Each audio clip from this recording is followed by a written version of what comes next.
I'm becoming more and more convinced that Coach Mike is okay with me talking about uncomfortable topics like this because if I say something that gets a lot of rise out of parents and swimmers on the team, being the oldest on the coaching staff, he can just say I'm older and clearly losing my mind. Nonetheless, I'm going to talk about where parents fit into a swimmer's development and career. So, fair warning, some of you might not like what I'm about to say, but maybe Mike is right. Maybe I'm losing my mind. He wouldn't be the first to suggest it. This is Swim Coach Dad Podcast, and for now, I'm Victor Coach Scott Wisner.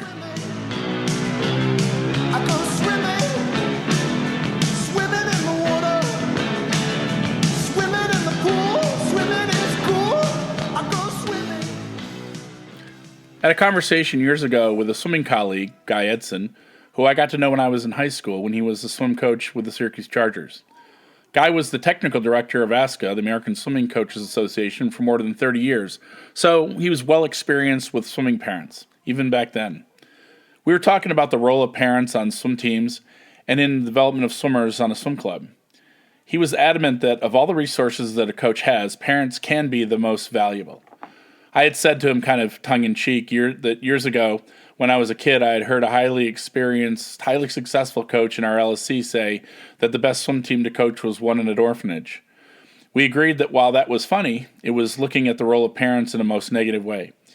He felt that the important part of working with parents is communicating and keeping them informed. In my experience, there is mostly truth in this, but this has changed over the years since we had this conversation. Okay, full disclosure here. I'd be a liar if I said I didn't talk to my children's teachers and administrators at their schools. I assure you that when I call, it usually is to address a problem, but they still likely know my name and roll their eyes when I call. In some cases, my wife and I have had to advocate for our children's particular needs to get them support they needed. And on occasion, we've had to continue to advocate for them. So I understand that sometimes as a parent, we have to step up and talk for our children. Every parent wants their children to be successful, and while failure at their own hands can be a learning experience, as I mentioned last week, if they're not working on a balanced playing field or getting the resources they need, we do need to step up sometimes and kind of fight for them. I also have talked to my son's college coach, as a coach, about the training they're doing there. After all, his greatest successes in swimming before going to college were with me or Mike and me coaching him. I've never talked to his coach about what he's swimming or that he belongs on relays. Believe me, I talk to other college coaches about our other swimmers and their training too, when it doesn't seem like they're doing well under what they're doing at the particular time. Part of my problem with most college coaches is the fact that when they have a swimmer falling far short of their previous best times and who was not developed while at college, they rarely ever contact the club coach to see what the reason for that could be. Anyways, that was just an explanation of the difference between me contacting a coach as a parent and contacting a college coach as a swim coach. Okay, so back to the topic. Part of the reason for these podcasts was to help inform parents about various topics that are important in the development and coaching of their children on the Victor Swim Club. While it might sound like I'm complaining about parents, I'm really not. I'd really like to let parents know what their roles should be and that no matter what, we coaches always consider what's best for each swimmer. I have a colleague at work who has said more than once, "What's the point of doing a sport if they don't get a full ride to college?"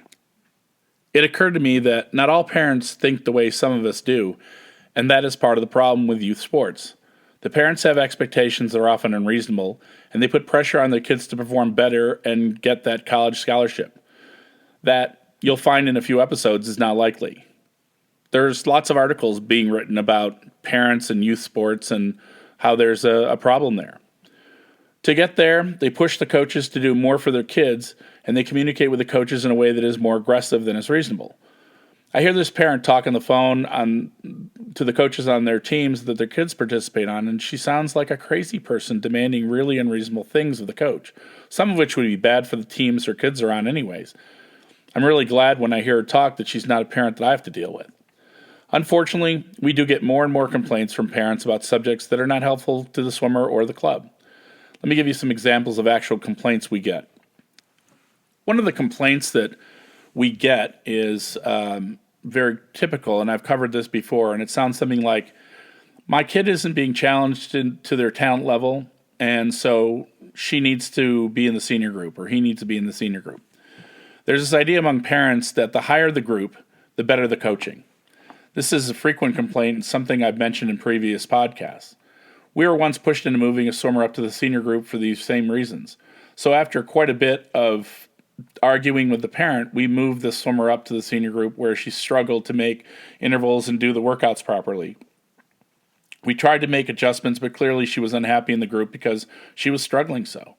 One day at practice, she came up to Mike and asked to be moved back to senior prep, and that her parents had pushed her to moving up to senior.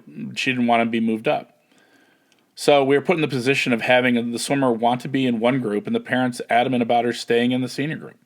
In the end, we had to have the swimmer talk with her parents about moving back to senior prep. One of my favorites is when we have a parent complaining for us to move his or her child up, and then they complain that the sets are too hard and the child is getting frustrated and struggling.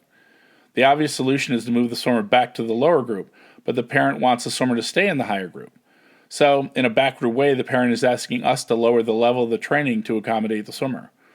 This really does happen. So, is the parent in this case advocating for the best interest of the swimmer, or is there some other reason to push for the swimmer to move up to the next group? Is this some kind of perceived success that the parent's trying to engineer? We try to consider how the moves in the groups benefit each swimmer for the long term. If a swimmer moves up too young, they get bored in the next group after a while. Does the move make the swimmer take the swimmer to the next step? Is there a real reason for doing that? Are they ready for it? I mean, there's a lot of stuff that we ask ourselves before we move swimmers up to see if that really will work for them. I was once coach of a club, and the parent board of directors became very controlling of the wrong parts of the club. They decided they wanted to approve and in some cases determine who was in each group and who was moved up. Of course, they were making these decisions for political and self-serving reasons rather than the best interest of the swimmer. As a result, my daughter was left in a lower group to languish so that she didn't move into the higher groups. You see, she was faster than anyone in the higher group. The parents on the board didn't want her up there to show up their children. That's the way they saw it anyways. They weren't looking at the best interests of the team. As a result, my daughter became so much better than anyone in her group, she was in the way of progress of the other swimmers. She actually was in the way. The parents on the board effectively screwed the swimmers in the lower group as well as, protecting their own kids against something that was inevitable. So while moving up groups might seem to be the best way to success, it's the responsibility of the coaches to decide who is in which group, and it should be left to them to handle. Another topic that we seem to get a lot of complaints or, comments about is about seniority. And it usually sounds like my senior deserves the right to be on a relay or on the A relay or something like that. Relays, don't get me wrong, we like them and they're very exciting. And we can't win LLC or Speedos, any of the team championships without relays. But I can't think of a championship in my time that there wasn't at least one discussion or comment from a parent complaining about a swimmer who should or shouldn't be on a relay. It seems like at meets, relays cause the most conflicts. There are two things we use to determine who's on a relay, and neither has anything to do with parents demanding their children be on a relay. We decide relay personnel based on the best times in a particular event from time to time. If it's a close call, we'll see who's having the best meet, especially if the times are close with the swimmers. So it has the potential to make a better accommodation to the success of the relay team. That's what we're trying to get to. We're trying to make the relay team as good as possible. And sometimes we'll try out different combinations. But please note that seniority doesn't have anything to do with who is on a relay. Relay positions are earned through performance, not because of seniority or being a senior. And quite honestly, when you start answering those kind of questions or when you start allowing for that, you open up Pandora's box. You end up making all these decisions based on things that don't matter. It's not a perfect process. Sometimes we have to consider if someone is coming off of another event right before the relay and how that would affect his or her swim on the relay. But we always can explain why we did something. One of the things that needs to be considered here is that if we as coaches are allowed to put parents to push us to change relays to accommodate their demands, we would have parents advocating for their children to be on relays at every meet. So avoiding changing relays because of pressure from parents is something every coach tries to avoid. Yes, there are times where there's a swimmer we put on relays who doesn't perform as well as the one that we left off. But be sure that we make the best decision we possibly can. As coaches, we should be the ones to make those choices because we're the ones that are looking for the best performance, not for some other reason. We could have won a relay at a recent LSC championship a few years ago if we had put a swimmer, one of our best swimmers, who was having an awesome meet on a women's senior 200 free relay, in spite of her not having swum a 50 since she was 12. But we did what we thought was the right thing and put the faster swimmers on the relay by time. The A did worse than we had hoped, and the B did better because this other swimmer was on. And the swimmer in question was my daughter all through this. I didn't say anything to the coaches making decisions. The process needed to be allowed to work for better or for worse. The point is that relays are the coach's responsibility, and parents pushing to have children put on relays is not the role of the parents. Another one of the questions we get or comments we get is, it's not fair that so-and-so is on the relay-only team and gets to go to the big meet, and my son isn't. Fair. It's one of those words so often used to make a decision or situation sound biased without really saying what it is that makes it unfair. For those who don't know, the bigger national level meets like Speedo sectionals, as opposed to high school sectionals, futures, junior nationals, and nationals allow us to bring swimmers to swim only relays, meaning they haven't made the qualifying times to the meet, but we plan on using them for relays. We have also brought swimmers to the bigger meets as relay-only swimmers to get national level experience. We always give them the option to go, especially if they're an alternate on a relay. While at the meet, they can swim time trials and have the times count. Some swimmers have jumped at the chance, and others have decided not to go as an alternate to a relay, since there is a cost to do this. Sure enough, when we do offer swimmers this option, there is generally a parent who complains of who we selected to go to the meet, advocating for his or her child to go instead. Going to a national level meet is not a decision we make without reason. The swimmers we take either have been working hard at the meet, and we feel that those swimmers we ask to be relay-only swimmers have something to gain toward their development as a swimmer. That's it. The problem most coaches have with the situation is that a parent is basically advocating against another swimmer going and giving them an opportunity. Not only does it seem kind of unethical, but it's a position that parents shouldn't want to be in. A few years ago, we had a very good group of girls, including 2 or 3 who could score in individual events at junior nationals. Obviously, that allowed us to enter relays at national meets and gave us some opportunity to give some swimmers a chance to go to the meet as relay-only swimmers. Mike and Brett asked me what I thought about my daughter going as a relay-only swimmer to junior nationals as a 12-year-old. In this case, because of her age, they asked me as a parent, not as a coach.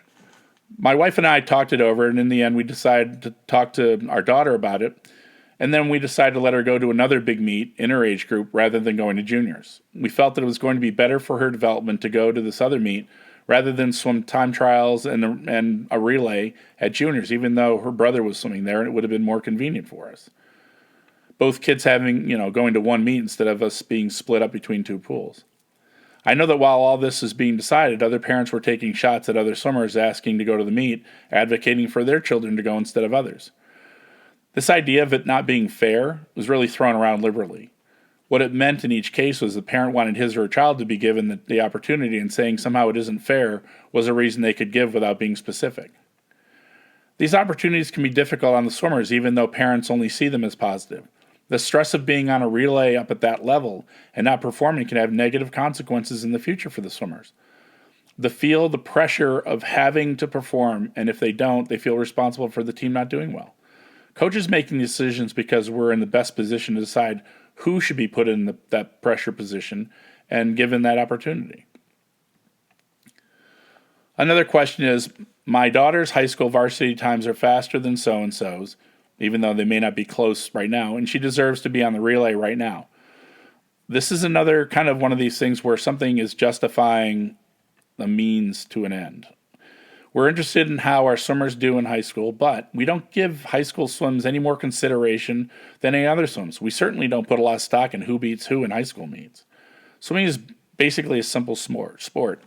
You swim a distance in a meet, and you get a time. That's your time. And we have best times. And we have a database called Swims that has all the swimmers' best times in it. If you look up Katie Ledecky in Swims, you can see all of her best times just like you can any other USA Swimming registered athlete. So our sport is based on official times, and these times can be verified. Who beats who is something that involves one swimmer having absolutely no control over another swimmer and not about time. In this particular situation, a parent is using some unrelated swim to justify replacing another swimmer who is likely faster on a relay and putting his or her swimmer in. We also have parents tell us that their children swam some incredible time in high school dual meet and that he or she deserves to be on a relay. Believe me, we have nothing to gain by listening to this parent. We take a swimmer off a relay for a reason the parent gave, and we can count on the other swimmer's parent coming and talking to us about why his or her child was taken off. If we listen to this parent, we start a precedent of parents dictating what we do. It isn't like any of this happens in a vacuum.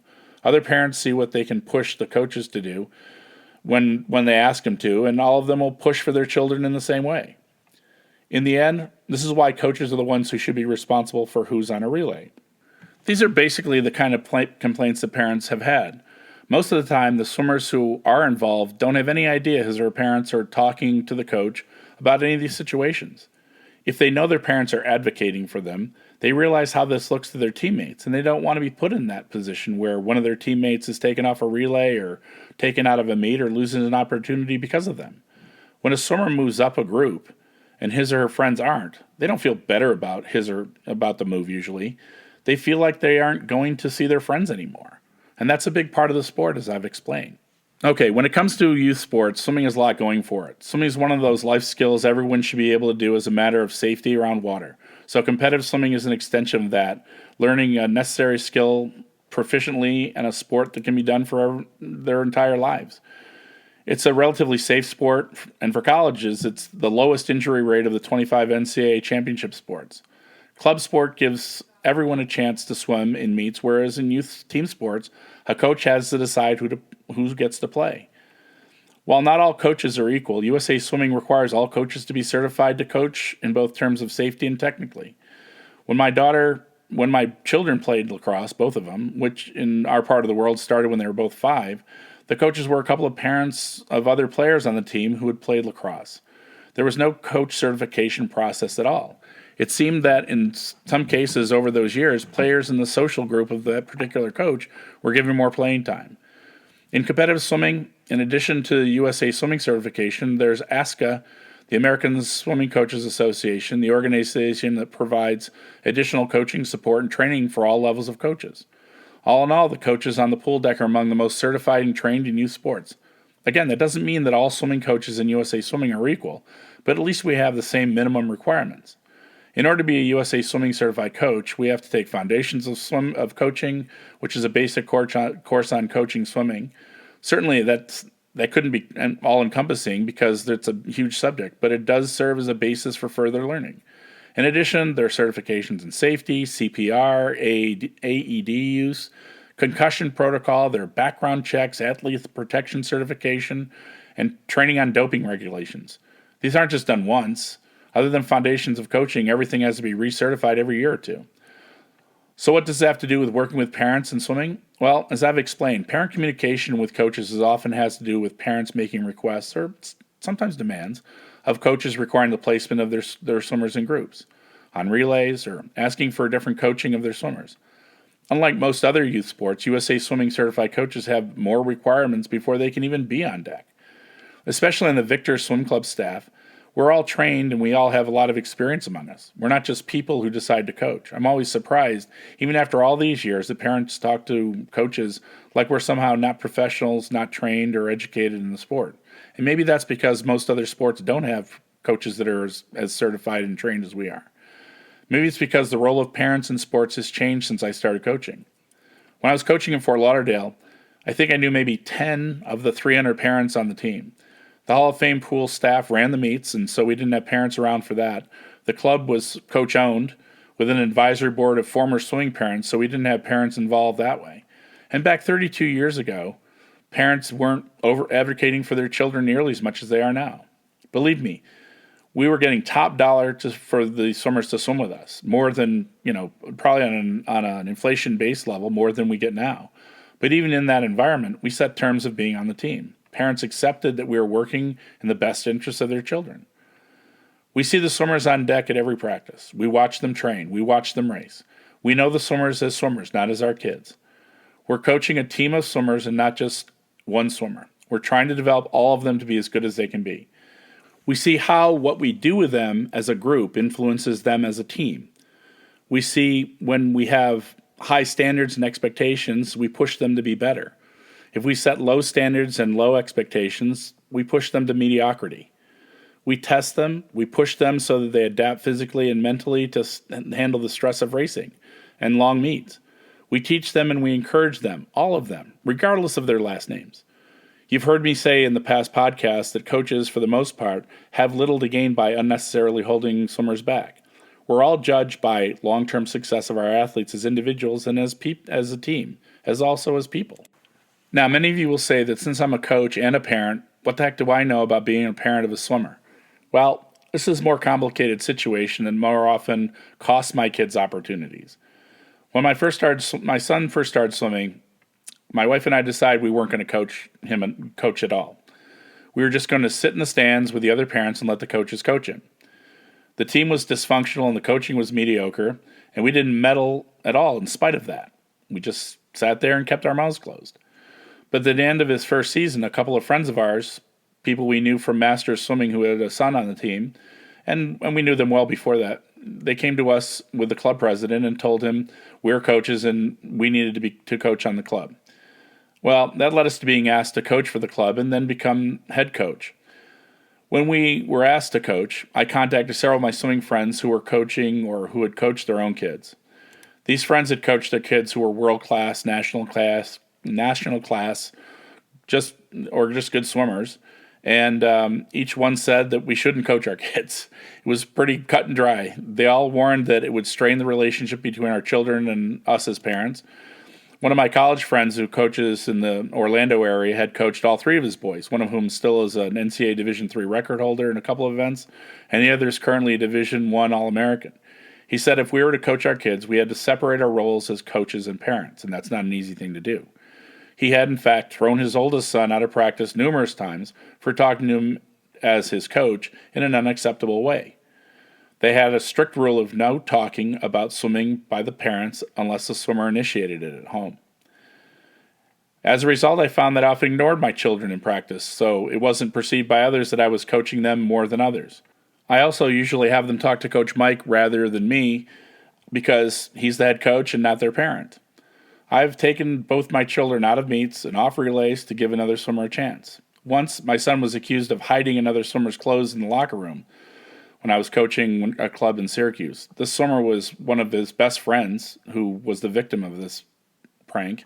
And while I knew he never could have done something like that, and I knew who hid the clothes, I had to stand there while the head coach made the decision to suspend my son for 3 weeks. If I was just a parent, I would have gone to this coach, and especially since I suspected he was punishing my son to get to me, and I would have complained. But I didn't. I just took it and let the process roll. So as you can see, while some think the accomplishments of my children in swimming is because my wife and I give them special treatment and give them special coaching, it's because they both have worked hard and that they have both been committed to improving. Believe me, coaching your own children isn't the advantage to them that many seem to think it is. The basic idea here is to trust the coaches and the program. Trust them to work with your children honestly and with the best interests of your child in mind. We look at each of them as individuals, but we also look at them as a group, and we try to see where they'll all be best suited. We consider where they will have the best chance to develop as swimmers. And we are in the best position to decide who swims in which meets and who's on relays. Even now, the advice my wife and I give to our children at meets is have fun, do your best, and try to do something better each time. That's our parental advice to them. Of course, they don't always follow our advice, but the message is to do their best. We have never put pressure on them to improve times or win or beat a particular swimmer or make it to a meet. The role of a parent is to be supportive of their children, to encourage them and to believe in them. Thank you for listening. Join me again when I talk about swim club leadership next time. Until then, this is Victor Coach Scott Wisner for the Swim Coach Dad podcast. Might be harder these days, but do your best to keep swimming.